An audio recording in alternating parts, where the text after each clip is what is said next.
My new book, Pillars for Life, A Guide to Spiritual Ethics and Practice, is now out and available for you to read and purchase. You can check out our website, willowhealing.org, to find a link, or you can find it on Amazon. We look forward to getting your feedback, and if you love it, please leave a review and share with your friends. Now it's time for the show. Welcome to Willow Healing Matters, the podcast. We are so excited to have you joining us on this journey where we explore different ways to empower your soul, whether it's healing in your kitchen or all the way up in the corporate world. Come with us as we look into different ways to heal your mind, body, and soul. Whoa. Hey everyone, it's Catherine Cristani with another episode of Willow Healing Matters, and today I am joined by the lovely Audrey Rose. So she is a nervous system regulation coach and a registered nurse. She's the founder of the Ready to Rise movement, a sacred space where she helps ambitious, high-achieving women find happiness and come home to themselves through nervous system regulation, somatic healing, and ancient spiritual wisdom. Audrey blends her personal experience overcoming burnout and anxious feelings with her clinical background as a nurse with body-based healing tools like sound medicine, breathwork, and somatic practice, helping women restore balance, reconnect with joy, and feel truly happy again.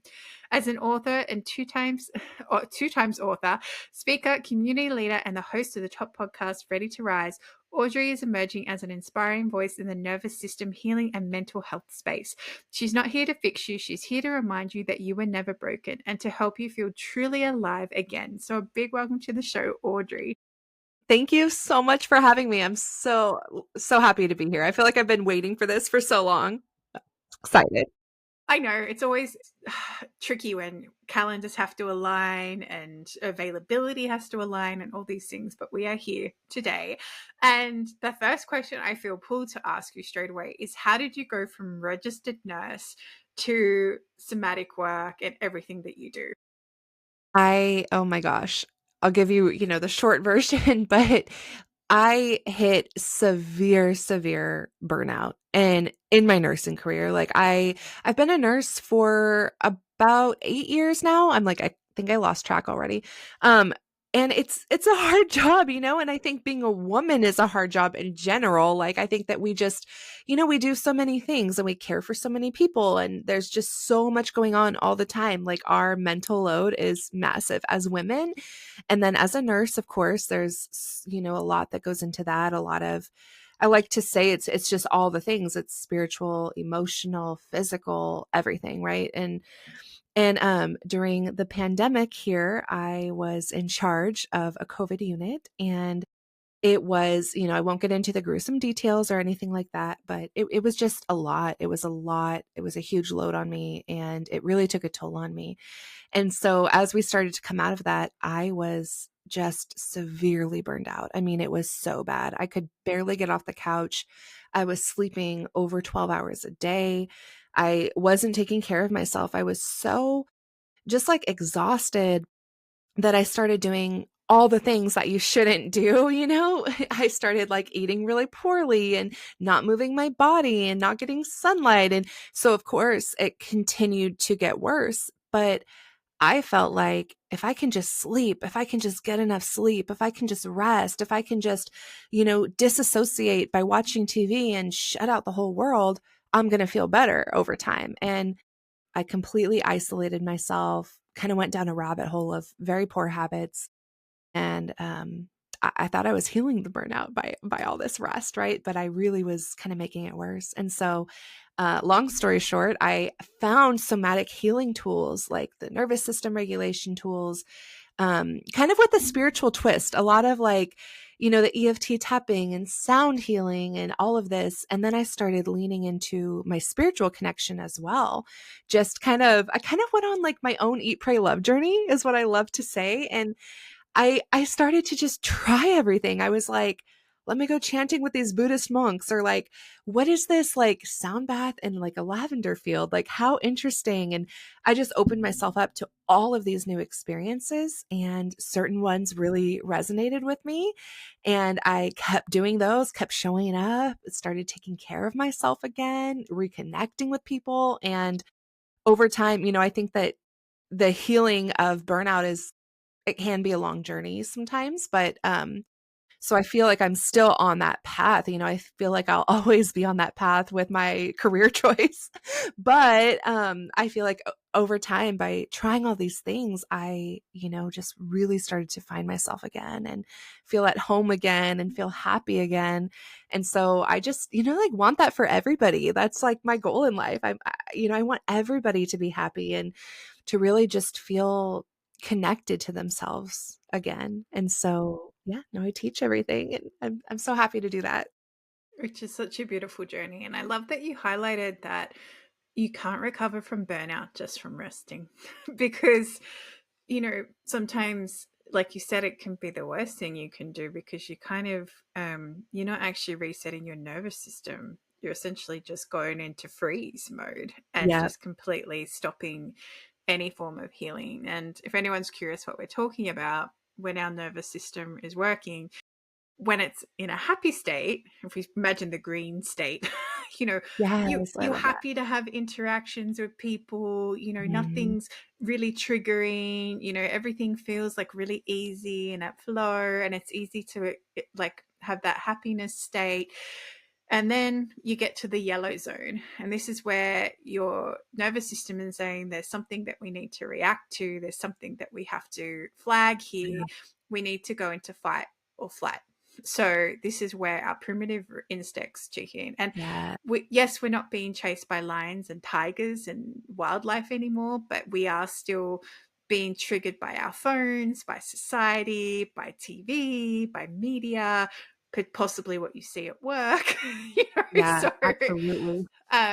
so if you don't have a way to bring your nervous system back down when you're in that yellow zone, if you keep staying in that yellow zone, you're going to exhaust all your cortisol, you're going to exhaust your adrenaline, you're going to exhaust all those hormones that you need to function and keep in balance. And then you hit the red zone where you just go freeze, like think deer in headlights freeze. That, and you can't do anything. You might not be able to get out of bed, you might not be able to get up and Yeah. do anything, you might be in constant rest mode. And when you get to that red state, it's really hard to pull yourself back out. And it's Yeah. just like being really compassionate with yourself and doing those slow little things to get you moving again. Yeah. It's hard. It's like even in that red zone, I love how you just described that. I've actually never heard somebody do the lights like that. I love that. Because in that Feel red free to zone, use it. yeah, I'm like kind of like low key, I want to steal that girl. I love it. And when you're in that red zone, it's hard and it's like even minor things, literally like catching like literally a red light, right? Or, having to stop for somebody in the crosswalk when you're in a hurry, like little tiny things like that that you wouldn't even notice when you're in a green mood. Those things just set you off completely. And the stress, it's like you just don't have the capacity for anything that's stressful in your life. And yeah, it adds up. And that's when we're really bad. I mean, we're frozen. Like you're like, I can't open my emails. I cannot answer the phone. I cannot even look at my husband or I'm going to yell at him. Like nothing's going on. Yeah, it's funny. It's funny you mentioned answering the phones because when I sold my business, I used to joke with my boss that he bought my stress, but he actually had to turn off the phones because they were getting really stressful. And he's like, it was just every time the phone rang, I was so triggered. I was like, Yeah. whoa. I said, okay, Yeah. I'm grateful I never got to that point. But yeah, exactly like you said, it can be those small things that just push you beyond the edge. And it just all seems too hard because your nervous system hasn't had a chance to breathe again and it doesn't think it's safe. Yeah. Yep. It's so interesting, like those threats. And I love how you were saying that too. I really enjoy talking about it like that with that primitive brain and like the lion, right? It's like in the old caveman days, right? Like we were trained basically, or we evolved so that we could, run away from the tiger or, we would kind of get that stress response and it literally changes things in our body, which is boring to talk about. So I won't get into it. But I, of course, think it's cool because I'm such a nerd, right? But like everything, it kind of crosses over and there's this whole stress response in our body where, we kind of move blood to like the muscles and we do certain just different things so that we can run from the tiger or we can like get food or forage food or like kill the, deer for so we can eat, right? In the caveman days. And Nowadays, we don't have to do that. We can just go to the grocery store. We can just, everything is easy. Most of us have shelter and all of that. But we get the text from our boss, we get the phone ringing. And with our phones, that of course I'm just as addicted to as everyone else, it's so much though. It's constant pings, notifications, it's all of these things. And our environment has changed where we are a little bit safer than we were back, well, a lot safer than we were back then. And we have access to things that we didn't back then, but our, system has not changed. And so we still kind of sense everything as a threat. And so, yeah, we have to be able to come back down from that. That's why I love nervous system regulation techniques, like just simple, easy ones. Like there are so many, there are tons of different techniques. There's even like vagus nerve stimulators. There's so much nowadays, but I just love just simple, like a simple breath work, a simple box Yeah, breath, simple EFT tapping. 100%. You can do anytime, anywhere. Just And tap your anxiety point. yep, Like you just got to, yeah, 100%. yep. And just come back down. And learning how to do that, I think, is like the first step, or like the biggest step. Cause I think so many of us were on autopilot. We're going through, we're getting triggered, we're yelling, we're unplugging the phone and, disassociating, but like just paying attention to, okay, that's a stress response. I'm feeling really stressed right now. Let me exactly just tap. Let me just breathe. Let me try something else. Let me switch. But I think that awareness is like super important. That's a super important place to start. Yeah, and I feel it's just you have to be problem aware and solution seeking, because it's okay to know that Mm, you have that problem and you get stuck in that cycle. But if you consciously, at a soul level and like on a conscious level, choose not to change, doesn't matter who you go to or what you learn, because you're going to not want to learn it anyway at that deeper level. So even addressing that point too is really right. important. Yeah. Oh, I love that. And trying different things. What I would love to hear some of like your tips, or What like I some of do? the things that you love to do. Yeah. It's always Oh, fun. I I'm have so so many. obsessed with tools. Yeah. Well, I recommend breathing a lot to people too. Box Yeah. breathing is really cool. So if anyone's like, what's box breathing? It's you breathe in for 4, you hold for 4, you breathe out for 4, and then you wait for 4 before you start again. I also do like breathe in for 4, breathe out for 6. Anything that Mm, makes you more conscious of your breath is really powerful. Breathing in for 6, breathing out for 6, just getting that really nice flow. yeah. Um, I'm trained in NET, so I teach people the first aid stress tool, which is like you wrap your fingers around your wrist and you pop it across, and then you breathe, and then you swap sides. There's like infinite love and gratitude if you want to tap into Lifeline. There's, you know, there's this one I Yeah. teach my clients. I used to teach my speech pathology clients this a lot, my older ones, because they would get anxious, like going to the shops. And I'm like, if you do that, no one can see you. And one of Yeah. them, she's like, oh my gosh, yes. Yeah. And even breathing with the movement and doing that, there's there's Mm, there's so many, so but good. they're the main ones that pop into my head Yeah. straight away.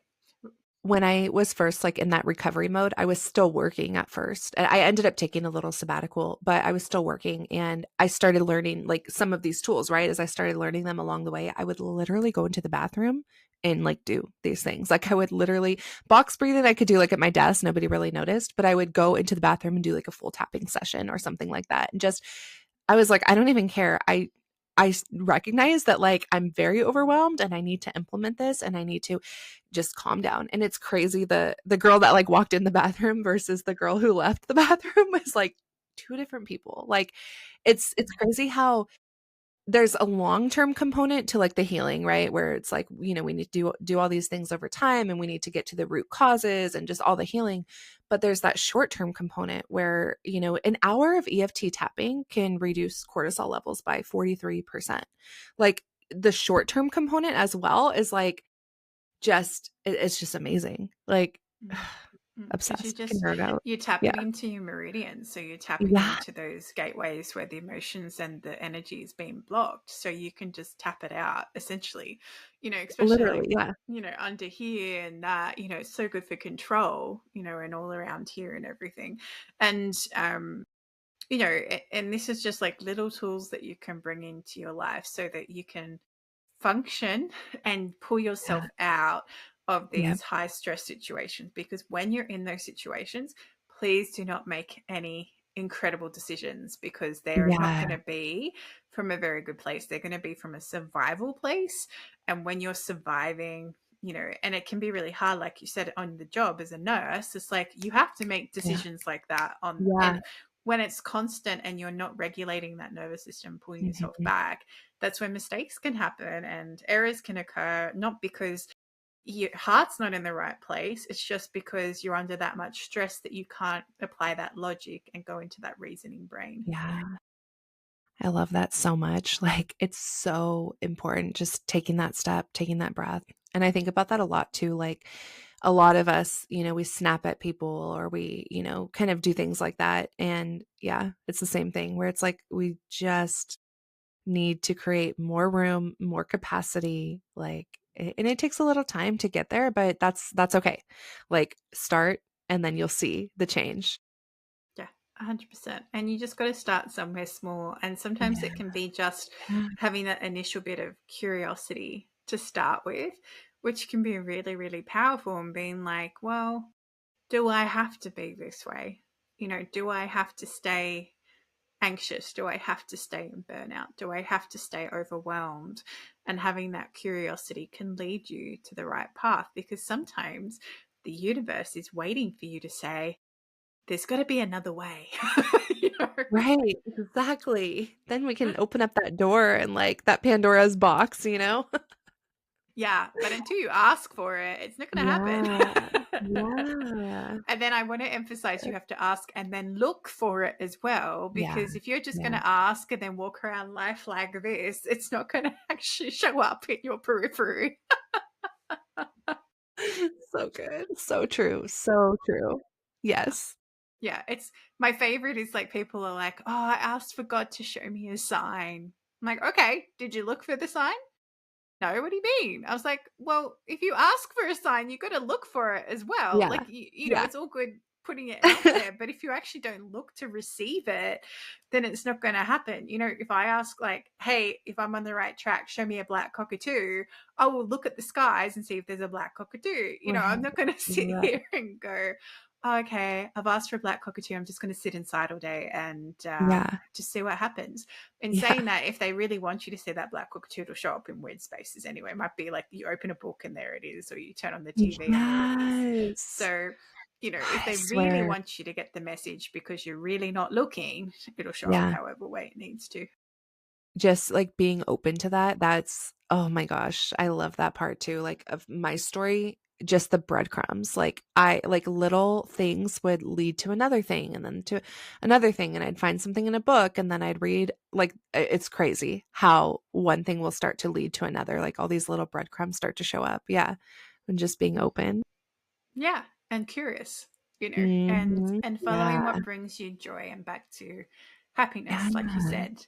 Yeah. And I feel too we need to talk about that happiness is not that super blissful state all the time, Yes. because that is bliss. It's not happiness. Happiness is you just kind of feel at peace. Well, that's how I describe Content. it. Yeah, Yeah. at peace, content.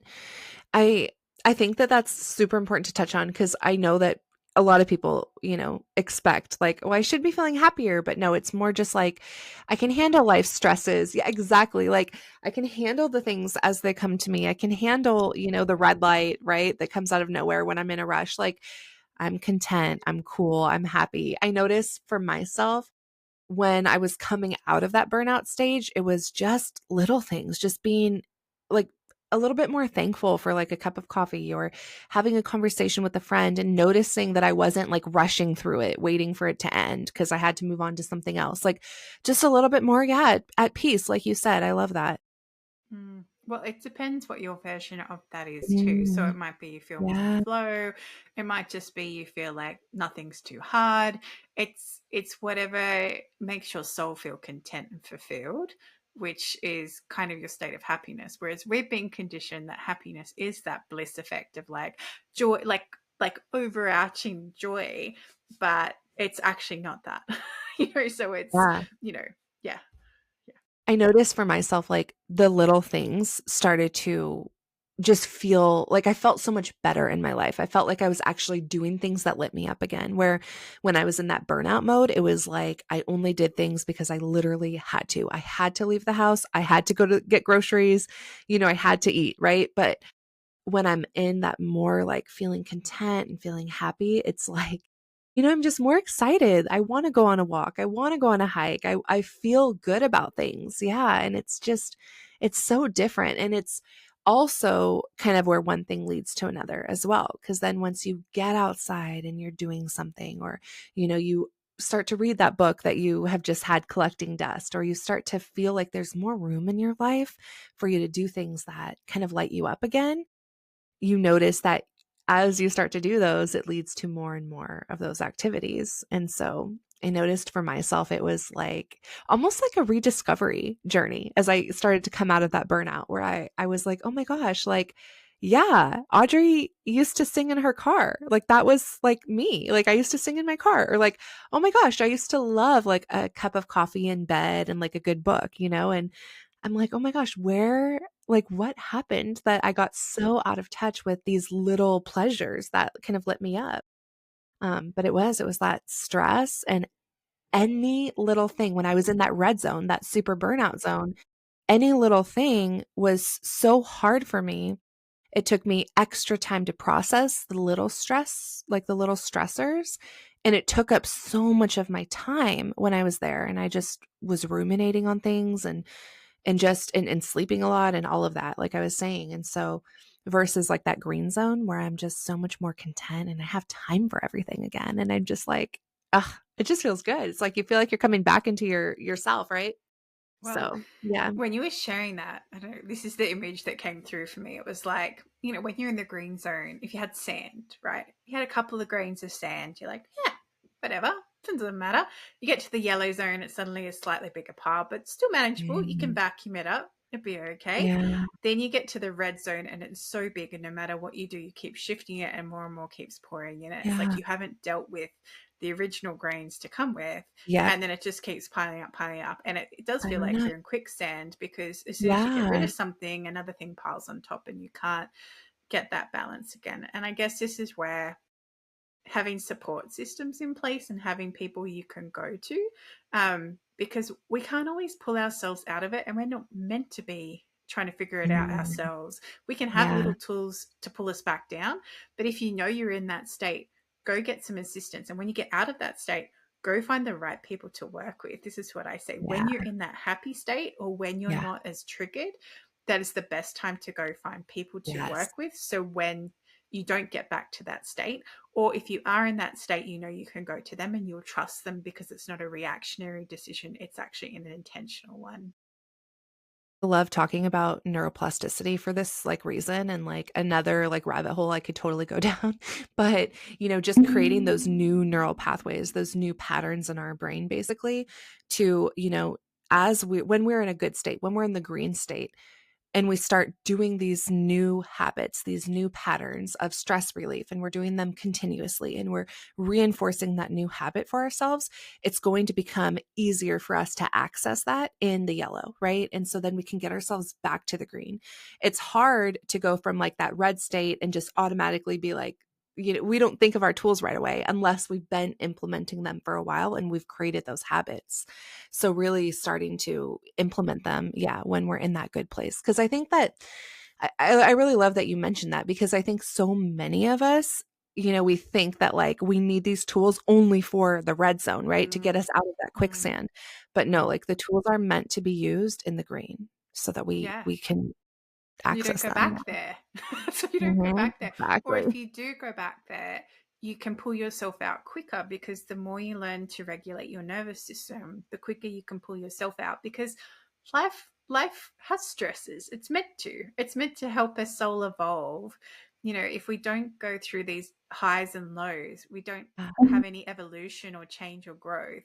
So if you're not going to if you run away from everything that's hard, everything's going to be hard.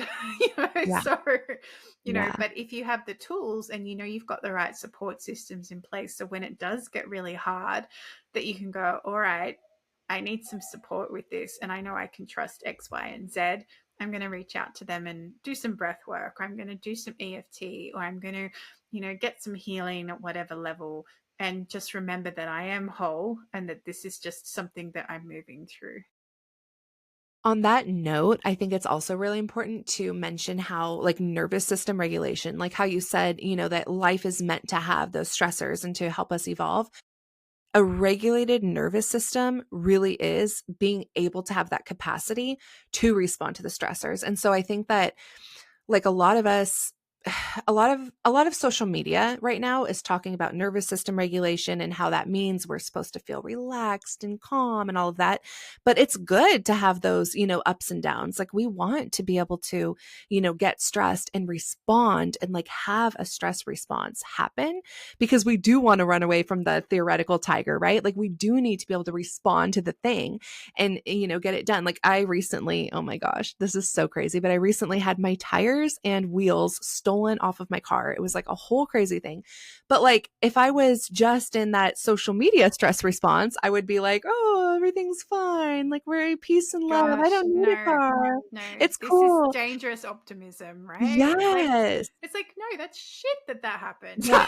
Yeah, it was crazy. So, like, the ability, I'm just, like, throwing this out because it's, like, my craziest example lately. I can't even believe that happened to me. But anyways, like, so having the capacity to, like, have the stress response happen, to do all the appropriate things and get things handled and done, but my nervous system being regulated is what gives me capacity to, like, expand, almost like, like a rubber band, right? It's like I can stretch, I can have the stress response happen, do all the things, but I can come back to my more content, to my green zone, right? Come back to that space and, like, chill again and feel good again. But, like, we can kind of do all the things because we're regulated. So I just want to throw that Mm. out there for anyone listening who hasn't, like, understood the true regulation, like, And definition. then see, and then I come in with my spiritual woo, and I'm like, Yes. so Bring it. how have your tires been stolen, reflective of what's going on inside you right now? Would love, Because if anything's coming through for you, I would love to know. Because honestly, I actually went, so my husband is sick, and so I went to I can never pronounce it correctly, but I went to the Gurudwara the other day, the Gurudwara, and I went, and I just love his religion, and so I love to go to that temple and to just kind of, like, meditate and just connect.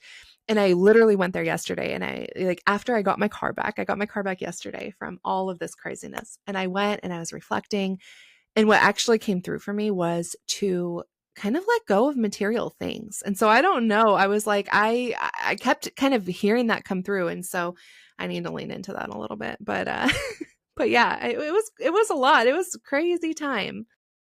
we will tap into this more after we finish recording. Let's look. But I think that's, like, a different thing, right? Where instead of getting stuck in this, why is this happening Yeah. to me? It's why is this happening for me? Yeah. And what is the reflection here? It might have been that, you needed time off your feet, and that's why all the tires were gone, Oh, like, right? yeah. So it's really interesting when you start to look into what's happening on the outside, because it's reflecting normally what's happening on the inside. Or my other favorite is where you just have all this chaos around you, and yet you feel, because you've worked so hard on your nervous system, you just feel so centered and grounded, and you're like, wow, there's a lot of crazy crap happening around me right now, but I'm I can okay. handle it. Yeah. Yeah. Yeah. I'm cool. I'm okay. Yep. Exactly. Like, it's so different. I feel like it just opens up, I wanna say, like, it opens up doors or something, but it just opens you up to life. Just can be so much more, like, brighter and just so much more fulfilling, I guess, when you, like, my thing, and I don't even know, I still haven't understood how to wrap it up into a perfect bubble and to when I talk about this, but I feel like matching nervous system regulation with a spiritual connection, or at least, starting a spiritual connection, I feel like that is, like, the secret sauce of life. Like, I feel like that's the key. And there's your next book, Audrey. Yeah. Oh gosh. You're Love like, that. I love it. You're like, thank you. Yeah. Okay, so if I asked the guests that come on the show, if you could heal or change something in the world, what would it be? I truly, this is going to sound a little bit like a pageant type response, but truly, if I just want women to be happier. I just want women to be happier. I mean, we are so overworked and underpaid, and we are just, I mean, we are stretched so thin. And I just want every single woman, if we could be happy and literally, like, I love to imagine, like, when my cup is full and I'm feeling really good and I like pour into you, right? And then you are pouring into the next woman and on and on and on. Like, I love just imagining what that would look like and how the world would be such a different place. I talk about this all the time because I saw this ages ago. I saw this really cool little skit thing, and someone was holding a candle and someone pushed them and they moved into the next person in front of them and lit their candle, and then they fell into the next person and lit their candle. It's like a domino effect of everyone lighting each other up. And that's how I see it as well. Exactly like you said, fill up your cup, use the overflow to fill someone else's cup up, or help them see that they need to fill their cup up, and then so forth. And, what an amazing chain reaction we will create doing that. Literally. Yeah. And if people want to come and find you, Audrey, where can they come and hang out with you? Honestly, Instagram has it all at Hello Audrey Rose. And then just check my link in bio because I'm always doing some kind of like free sound bath or a free nervous system group or something. So just see what the latest thing is and my link in bio, and come tag along for the ride. Beautiful. I'll make sure to put that on the show notes as well so people can come and find you and connect with you. And thank you so much for having this conversation with me, Audrey. This has been so much fun. Thank you so much for having me. Thank you for listening to Willow Healing Matters, the podcast. We have so much love and gratitude that you have taken the time out of your day to empower you on your healing journey. The views shared by the person being interviewed might not necessarily reflect that of the host and should be used at your own discernment. Trust what resonates for you and follow your heart and soul guidance. If you have any underlying medical conditions or mental health issues, please consult with your healthcare provider before pursuing any of the recommendations. Likewise, you can always contact the person being interviewed to find out more information. This can be found in the show notes. Remember to activate, align, heal, empower, and find love in everything that you do.